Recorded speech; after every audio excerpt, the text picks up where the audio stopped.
শুভ বিকেল বন্ধুরা, অনেক দিন বাদে আমি ব্লগ করছি কারণ আমার শরীরটা খুব খারাপ হয়েছিল। জ্বর, সর্দি, কাশি আর আমার ফ্যারিনজাইটিস আছে। গলা মানে কথা বলার মতন অবস্থা ছিল না। টনসিল পেকে গেছিল। যাই হোক, অসুখ-বিসুখের কথা আর বলবো না। এখন মোটামুটি তোমাদের আশীর্বাদে, ঈশ্বরের আশীর্বাদে, প্রভুর আশীর্বাদে ভালো আছি। ছাদে চলে এসেছি। তো তোমাদের তো আগেই বলেছি আমার এয়ারপোর্টের পাশেই, যার দরুন রানওয়েটা দেখা যায়। তো চলো নিচে যাই। ও বাবা, দেখো কাণ্ড দেখো। আরতিকে বলে গেলাম, আরতি সন্ধেবেলা একটু মন্দিরে যাব, তুই ঘর টরগুলো মুছে রাখ। এসে দেখি টান টান হয়ে শুয়ে রয়েছে। আর এইদিকে মাথায় দিয়েছে ডালার খেলনাটা, মানে ওই গাব্বাটাকে মাথায় দিয়ে শুয়ে রয়েছে। সেও শুয়ে রয়েছে। কি বলবো বলো তো, তোমাদের বাড়িতে এসব হয়? কাজের নামে সব শুয়ে থাকে, কে কাকে বলবে? দেখো, দুজনকে বলছি, দুজন ফ্যালফ্যাল করে তাকিয়ে রয়েছে।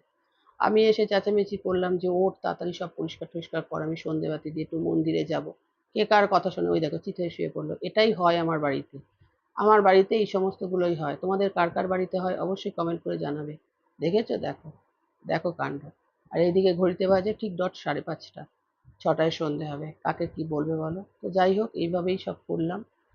তোমাদের সাথে পরপর ভিডিওগুলো নিয়ে আসবো। আজকে আমি কোথায় গেলাম সেটা তোমাদের দেখাবো। আমার বাড়ির সামনে একটা মন্দির আছে, মায়ের মন্দির। অনেকদিন বেরোনো হয়নি, যাই মায়ের মন্দিরে যাই। শরীরটাও ভালো ছিল না, জানো তো। তোমাদের তো বললামই যে কি হয়েছিল। পর দেখো, এই বাবা ঘুমিয়ে পড়েছে। এই আরতি, ওঠ, উঠে চল, ঘর টরগুলো মুছে নে। কে কার কথা শুনে ওই দেখো, ওই দেখো। আরে ওঠ, উঠে চল, কে কার কথা শুনে ওই দেখো। দেখেছো? এই হচ্ছে ওদের কাণ্ড, বুঝলে? আর ওই যে বদমাইশটা। তো যাই হোক, এইসব দেখতে দেখতে সময় চলে যাবে তোমাদের সাথে। তো চলো, সব সেরে মন্দিরে চলে এসেছি। এটা হচ্ছে আমার বাড়ির থেকে 2 পা এগোলেই মন্দির। এখানে মা শীতলা আর ভোলে বাবা আছেন। আর এইখানে হচ্ছে অশ্বত্থ আর বটের গাছ। আর চারদিকটা না পুরো পুরো বেড়ি করে মানে বেদি করে বাঁধানো, জানো তো।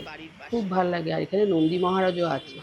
আমার ভিডিওগুলো তোমাদের কেমন লাগে অবশ্যই কমেন্ট করবে। তোমাদের জন্যই আমি এত দূর এসেছি, তোমাদের ভালোবাসা তে আমি আজকে এত দূর এসেছি। তোমাদের ভালোবাসা চাই, পাশে থাকবে, সাথে থাকবে। তোমরা আছো বলেই আমি আছি। ইনি সন্ধেবাতি দিচ্ছে, বুঝেছো তো? তো আমিও সন্ধে টন্ধে দিয়ে নিয়েছি, দিয়ে তোমাদের সাথে সমস্তটা শেয়ার করছি। তোমাদের সাথে কথা না বললে ভাল লাগে। আর এইদিকে নন্দী মহারাজ বসে রয়েছে। তো ভিডিওটা আজকে এখানেই শেষ করবে। পরের ব্লগ নিয়ে আবার আসবো। টাটা, ভালো থাকবে আর পাশে থাকবে, কেমন? টাটা।